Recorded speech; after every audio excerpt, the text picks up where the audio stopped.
Thank you, Madam Speaker. This government is leaving Black Nova Scotians behind, so it's not all Nova Scotians that this government is addressing.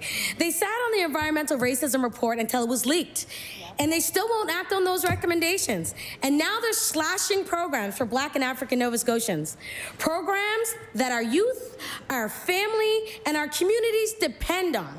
So, Madam Speaker, why? My question is for the Minister of African Nova Scotian Affairs. I would like to know, how can this government possibly justify these cuts, and can the minister please explain? I recognize the Honourable Attorney General and Minister of Justice. Well, thank you, Madam Speaker. Madam Speaker, I'd like to table a document after I'm done reading it in answer to this question as to Lisa Young, who is the chair of the Environmental Racism Committee panel. I am writing to let you know that other former environmental racism panel members know that Budget 2627, Defending Nova Scotia, was tabled yesterday, February 23rd.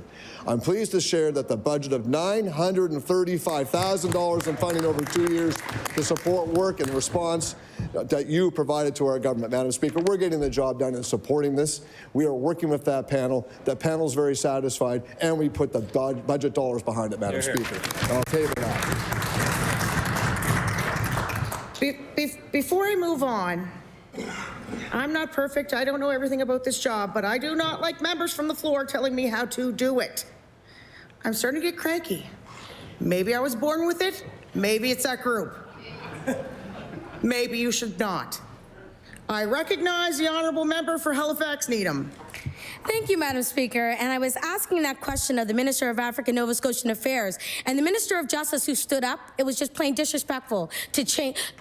Madam Speaker, I have to speak my piece, because when I ask a question of the African Nova Scotian Affairs Minister about African Nova Scotian Affairs, I expect them to stand and speak on that. So here are just a few of those cuts. Promoting leadership and health for African Nova Scotians, gone. Summer Scholar Program for African Nova Scotians, gone. Transition Year Program that had 50 years in this province, gone. Community Resource Support. I could go on and on and on. But I have a question. What does the Minister of African Nova Scotian Affairs say to our communities who will be left behind because of these cuts?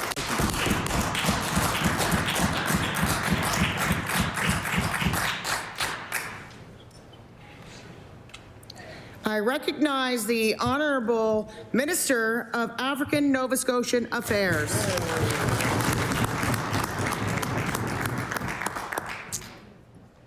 Thank you, Madam Speaker, and thank you to the member opposite for the question. As Minister of African Nova Scotian Affairs, of course, no one wants to see cuts to funding. Certainly not to the African Nova Scotian community.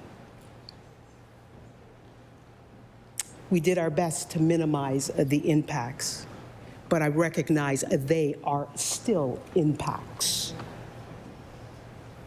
We will continue to work with community to help find efficiencies, to help us. Order.